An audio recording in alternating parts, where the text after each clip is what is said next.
Mary was born in South Carolina in 1875. Her parents were former slaves. Mary was one of 17 children. Some of her siblings were sold into slavery. Mary was the first child to be born free, not into slavery. Mary grew up in poverty. Traveled miles each day, she walked to school and shared what she learned with her family. She believed that education provided the key to racial advancement.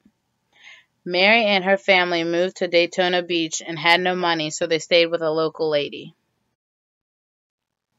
When she was 11, a church opened a school just for African American children. Mary graduated from and received a scholarship to the Moody Bible Institute. She was the only African American student at the school.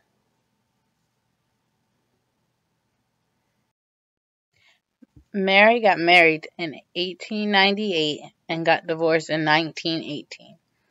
Her and her husband had one child named Albert. When Mary started her school, she started out with only 5 female students. She helped grow the school to more than 250 students over the next year.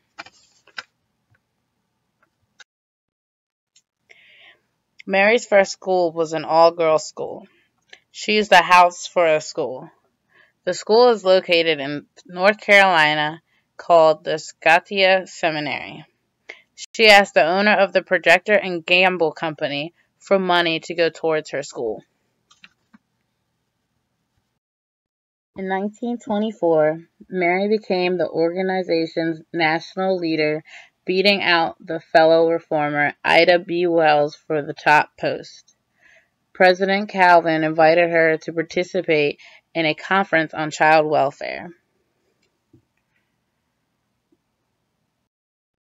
President Herbert Hoover, she served on commission on the home building and home ownership and was opted to a committee on child health. Most significant roles in public service came from President Franklin D. Roosevelt.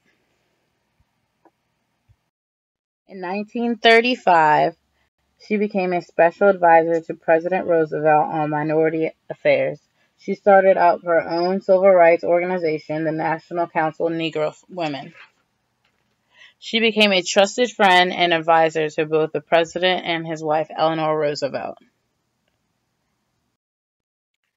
Mary was a leading educator and civil rights activist. Served as president of the National Association of Colored Women and funding the National Council of Negro Women. She also became involved in government service, lending her expertise to several presidents.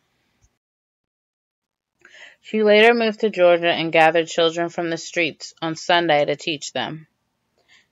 The Cookman Institute for Men started in 1923. The college was one of the few places that African American students could pursue a college degree. She stayed with the college until 1942. In October 1904, she rented a small house for $11 per month.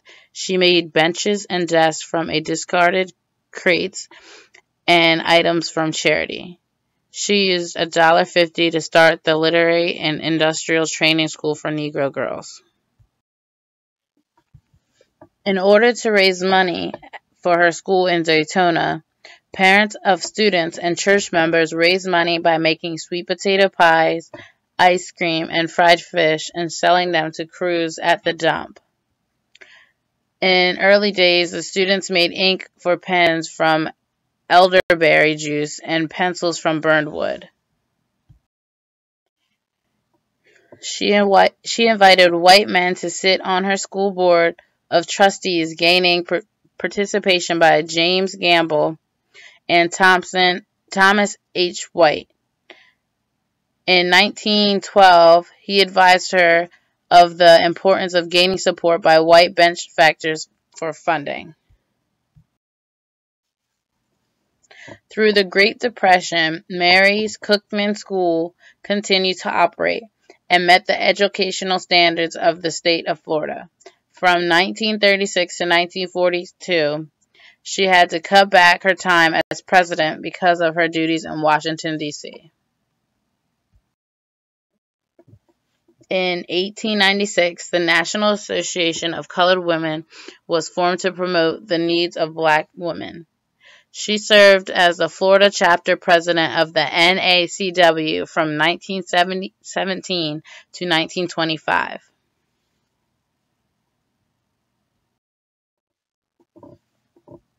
In 1938, the NCNW hosted the White House Conference of Negro Women and Children, demonstrating the importance of black women in democratic roles. During World War II, the NCNW gained importance of black women in democratic roles. Within 2 years, she was appointed the position of Director of the Division of Negro Affairs, and as such became the first African American female head. She managed NWA funds to help black students through school-based programs. Mary died May 18, 1955. She wrote, "I leave you a thirst for education. Knowledge is the prime need of the hour." Since her passing, she has been honored in many ways.